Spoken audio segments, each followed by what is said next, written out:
സംസ്ഥാനത്ത് ലഹരി മരുന്നിന്റെ ഒഴുക്ക് തുടരുകയാണ്. കൊച്ചിയിൽ ലഹരി ചേർത്തുള്ള ചോക്ലേറ്റ് നിർമ്മാണം തകൃതി. പ്രായപൂർത്തിയാകാത്ത വിദ്യാർത്ഥി ഇടുക്കിയിൽ 9ാം ക്ലാസ്സുകാരി പ്രസവിച്ചു. 8ാം ക്ലാസ്സുകാരനെതിരെ പോലീസ് നാടിനെ നടുക്കിയ കൂട്ടക്കൊല പോലീസിനോട് വിശദീകരിച്ച് പ്രതി അഫാൻ. കൊച്ചിയിൽ 15 വയസ്സുകാരൻ ഫ്ളാറ്റിന് മുകളിൽ നിന്ന് ചാടി ആത്മഹത്യ ചെയ്ത സംഭവത്തിൽ കോട്ടയത്ത് നഴ്സിംഗ് സ്കൂളിൽ വിദ്യാർത്ഥികളെ റാഗ് ചെയ്ത സംഭവത്തിൽ present young generation including my generation അവരിൽ എന്തുകൊണ്ടായിരിക്കും വയലൻസും മർഡേഴ്സും ഡ്രഗ് യൂസും ക്രൈം റേറ്റും ഭയങ്കര ഹൈ ആയിട്ടുള്ളത്?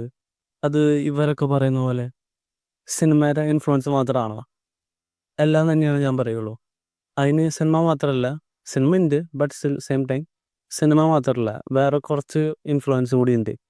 സോ അതെന്തൊക്കെയാണെന്ന് ഞാൻ കറക്റ്റായിട്ട് പറഞ്ഞുതരാം.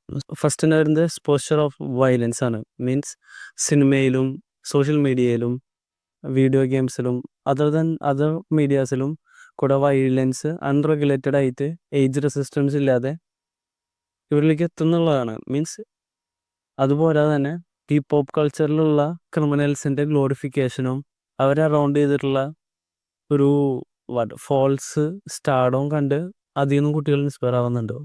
Second one is lack of parental supervision. So yes, parents അവരുടെ വർക്കിൽ ബിസി ആയിരിക്കും, അവരുടെ പേഴ്സണൽ ലൈഫിൽ ബിസി ആയിരിക്കും. അത് കാരണം അവർ കുട്ടികളെ സൂപ്പർവൈസ് ചെയ്യാതെ പോയിട്ടുണ്ടായിരിക്കും. അത് മാത്രമല്ല, അവരെ കുട്ടികളുടെ പേഴ്സണൽ ലൈഫിലുള്ള കാര്യങ്ങളും സോഷ്യൽ ആക്ടിവിറ്റീസും ഓൺലൈൻ സോഷ്യൽ മീഡിയയിലുള്ള അവരുടെ പേഴ്സണാലിറ്റിയും കാര്യങ്ങളെ കുറിച്ച് അവർക്കൊന്നും ഒരു ഐഡിയ പോലും ഉണ്ടാവില്ല. പാരൻ്റൽ സൂപ്പർവിഷൻ അല്ലാതെ തന്നെ ഫാമിലി ബോണ്ടിങ് എന്ന് പറഞ്ഞൊരു സംഭവമുണ്ട്. ഇതില്ലാതെ ആകുമ്പോൾ അറ്റൻഷൻ സീക്കിങ്ങിന് വേണ്ടിയും കുട്ടികൾ പുറത്ത് പോകും.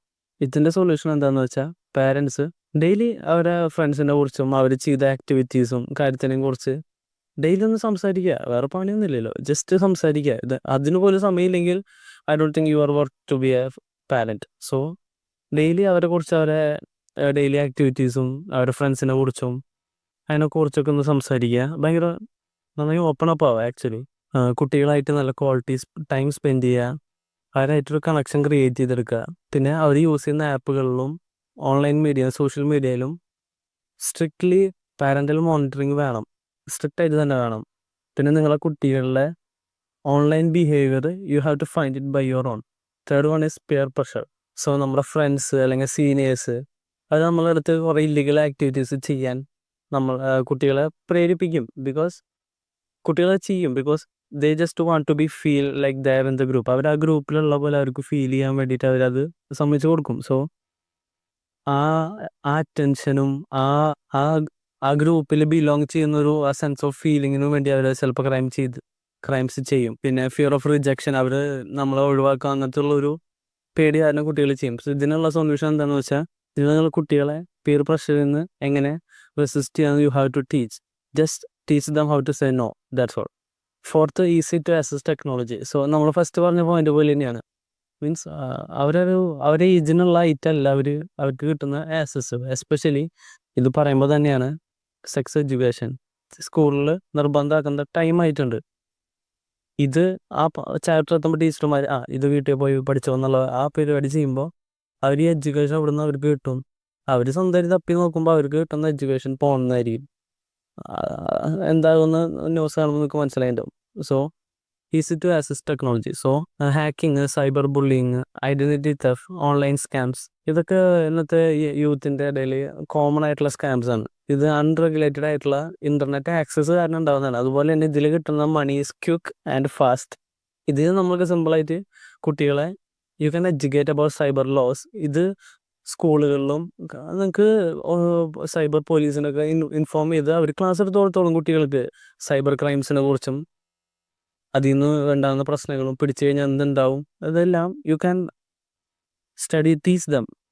പിന്നെ ഏർലി എക്സ്പോസ്, ലൈക്ക് യങ് ഏജിൽ തന്നെ ആൽക്കഹോൾ, സിഗരറ്റ്, ഡ്രഗ്സ്, സോ ഇങ്ങനെയുള്ള ഐറ്റംസ് യൂസ് ചെയ്ത് തുടങ്ങുമ്പോൾ തന്നെ ഒരു ക്രിമിനൽ ബിഹേവിയർ ഓൾറെഡി അവരുടെ മൈൻഡിലുണ്ടാവും. ബിക്കോസ് ആ ക്യാഷ് അറേഞ്ച് ചെയ്യാൻ വേണ്ടിയിട്ട് അതിലൊരു അഡിക്റ്റീവ് വന്നിട്ടും.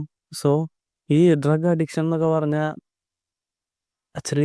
ഇത്തിരി ഹാർഡാണ് പിന്നെ തിരിച്ചു കൊണ്ടുവരാമെന്ന് പറഞ്ഞാൽ. സോ ഈ യങ്ങർ ഏജിൽ അവർ ചെറിയ മൈൻഡല്ലേ, സോ അവരതിൽ ട്രാപ്പ് ആകുമ്പോൾ it's too hard to take them back. So ഇതിൻ്റെ സൊല്യൂഷൻ എന്താണെന്ന് വെച്ചാൽ സ്ട്രിക്ട്ലി സ്കൂളും പോലീസും ചൈൽഡ് വെൽഫെയറും എല്ലാവരും കൂടി സ്ട്രിക്ട്ലി എവറി സ്കൂളിൽ സ്ട്രിക്ട്ലി എൻഫോഴ്സ്മെൻറ്റ് ഡ്രഗ് ലോസ് സ്കൂളിലും കോളേജിലും കൊണ്ടുവരണം. അതുപോലെ തന്നെ ചെക്കിങ് വേണം. അതേസമയം ഡ്രഗിന് കുറച്ച് ക്ലാസ്സുകൾ, അതുപോലെ തന്നെ സ്കൂളുകളിലും കോളേജിലും ആൻറ്റി ഡ്രഗ് അവയർനെസ് ക്യാമ്പുകളും ക്ലാസ്സുകൾ എടുത്തു കൊടുക്കണം കുട്ടികൾക്ക്. ഇത് മാത്രമല്ല, ടീച്ചേഴ്സിനും മാത്രമല്ല പാരൻസിനും ഈ ക്ലാസ്സുകളൊക്കെ എടുത്തു കൊടുക്കണം. മീൻസ് ദേ ഷുഡ് നോ ഇതിൻ്റെ സിംറ്റംസോ അല്ലെങ്കിൽ എന്തെങ്കിലും കണ്ടാൽ അവർ ഐഡൻറ്റിഫൈ ചെയ്യാൻ പറ്റണ്ടേ. 6th one is week law enforcement. So എന്താണെന്ന് വെച്ചാൽ നമ്മൾ അന്ന് കണ്ട പോലെ തന്നെ കുട്ടികൾക്കൊരു ഇതുണ്ട്. മീൻസ് അവർ അണ്ടർ 18 ആയതുകൊണ്ട് അവരെന്ത് ചെയ്താലും അവർക്ക് അതിൽ പ്രശ്നം വരില്ല, എന്ന് എസ്കേപ്പ് ചെയ്യാൻ പറ്റും എന്നുള്ളൊരു കോൺഫിഡൻസ് ആണ് മെയിൻലി. സോ ആ confidence we have to break. We have to change the under 18 to under 16. അതിനൊക്കെ ടൈമായി. 16 വയസ്സിന് താഴെ ആക്കേണ്ട സമയമായിട്ടുണ്ട്. പോലീസും ലീഗൽ സിസ്റ്റംസും ജൂനൈൽ ക്രൈംസിനെ സീരിയസ് ആയിട്ട് തന്നെ എടുക്കണം. സീരിയസ് ഒഫൻസിന് ജൂനൈൽ കേസായാലും എന്ത് കേസായാലും സ്ട്രിക്റ്റ് ആയിട്ട് ആക്ഷൻസ് എടുക്കണം. അത് ക്രൂഷ്യലാണ്. Because they does not fear the law, because അവരുടെ ഏജ് കാരനാണ് അത്. സോ നമ്മൾ ആ confidence we have to break. 7th one is mental health issues. Depression, anxiety, anger issues or trauma, ഇതൊക്കെ അഗ്രസീവ് ബിഹേവിയറിലേക്ക് അല്ലെങ്കിൽ ദേഷ്യം കൂടുന്ന ബിഹേവിയറിലേക്ക് കൊണ്ടുപോകും. മെയിൻലി ADHD ഒക്കെ ഉള്ള കുട്ടികളാണെങ്കിലും എന്ത് ബിഹേവിയർ വ്യത്യാസം വന്നാലും ഒരു നോർമൽ കുട്ടീന് അല്ലാതെ വേറെ എന്തെങ്കിലും ബിഹേവിയർ കാണിക്കുന്നുണ്ടെങ്കിൽ ഷുവറായിട്ടും you have to take them to a counselling. അത് ഡോക്ടറെ കാണിച്ചേ പറ്റൂ. ഈ ഇമോഷണൽ ബ്രേക്ക് ഡൗൺ ആകുമ്പോൾ സൂയിസൈഡ് ചെയ്യാനും സോ അതൊക്കെ ഭയങ്കര ഇമോഷണൽ വീക്കായിട്ടുള്ള കിഡ്സാണ്. So what we have to do is mandatory ആയിട്ട് എല്ലാ സ്കൂളിലും ഹെൽത്ത് കൗൺസിലിംഗ് വേണം. ആൻഡ് പാരൻസ് ഈ കുട്ടികളുടെ ഈ ബിഹേവിയർ കണ്ടിട്ട് ഇത് കറക്റ്റ് ഈ ഹെൽത്ത് കൗൺസിലിങ്ങിനെ കോൾ ചെയ്ത് പറയും വേണം. ഡിപ്രഷൻ കണ്ടു തുടങ്ങുമ്പോഴേക്കും തന്നെ നമ്മളത് കൗൺസിലിംഗ് ചെയ്തും മെഡിസിൻ കൊടുത്തും അത് മാറ്റാനുള്ള കാര്യങ്ങൾ ചെയ്യണം. 8th one, ഇതാണ് ഏറ്റവും ഇമ്പോർട്ടൻറ്റ് വൺ. സോ ഫാമിലിയാണ്. ഡൈവോഴ്സ് ചെയ്തതും ഡൊമസ്റ്റിക് വയലൻസും ഇതെല്ലാം കണ്ടു വളർന്ന കുട്ടികൾ, അവരുടെ മെൻ്റൽ ട്രോമ എന്നൊക്കെ പറയുന്നത് ഭയങ്കര ഹൈ ആയിരിക്കും. അവർക്ക് ആ ഫാമിലി എന്നുള്ള ഐറ്റം അവരുടെ മൈൻഡിൽ ബ്രോക്കൺ ആണ്. So what we have to do is, നിങ്ങൾ ഡൈവോഴ്സ് ആയാലും നിങ്ങൾ still you both have to handle the kid. ഒരു ന്യൂ ജനറേഷന് വേണ്ടിയിട്ടല്ലേ. So you can do that. പിന്നെ ക്രിമിനൽസും കാര്യങ്ങളും ഇതെല്ലാം ഒരു ഫാമിലിയിൽ നിന്ന് തന്നെയാണ് വരുന്നത്, അല്ലാതെ പെട്ടെന്ന് ഉണ്ടാവുന്നതല്ല. അവർക്കാണ് അവരിപ്പോൾ ചില കുട്ടികൾ തെറി ഉപയോഗിക്കും. അവൻ സ്കൂളിൽ കേട്ടിട്ടുണ്ടാവില്ല, പക്ഷെ അവനറിയാം എങ്ങനെ വീട്ടിൽ നിന്നായിരിക്കും. അതുപോലെ തന്നെയാണ് ചില കാര്യങ്ങളും അവൻ ചെയ്യുന്ന ഫൈറ്റ്, ഇതെല്ലാം വീട്ടിൽ നിന്ന് കൊണ്ടുവരുന്നതാണ്. സോ പാരൻസ് ഫസ്റ്റ് റെഡി ആവേണ്ടത് പാരൻസ് തന്നെയാണ്. സെക്കൻഡ് റെഡി ആവേണ്ടത് ടീച്ചേഴ്സ് തന്നെയാണ്. So 9th one is lack of moral values. സ്കൂളിൽ മാത്സും കെമിസ്ട്രി ഫിസിക്സും മാത്രം പഠിച്ചാൽ പോരാ, മോറൽ വാല്യൂസ് ഉണ്ട്. Every child should feel responsibility and respect.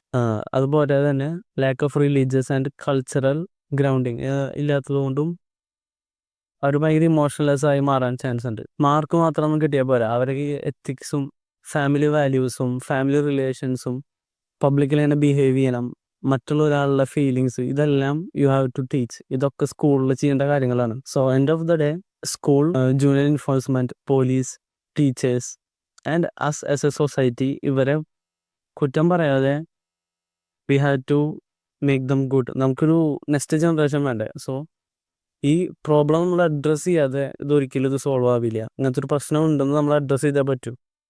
So ഇത് പോരാണ്ട് വേറെ കുറേ റീസൺസ് ഉണ്ടാവാം, ബട്ട് എനിക്ക് ഫീൽ ചെയ്താണ് ഞാൻ പറഞ്ഞത്. സോ ഇതാണ് എൻ്റെ വീഡിയോ. പിന്നെ ഞാൻ ഇങ്ങനത്തെ വീഡിയോസും ചെയ്യുന്ന ഒരാളല്ല, ബട്ട് സ്റ്റിൽ ഇത് എനിക്ക് പറയണമെന്ന് തോന്നി. So thank you for watching. Please subscribe. By.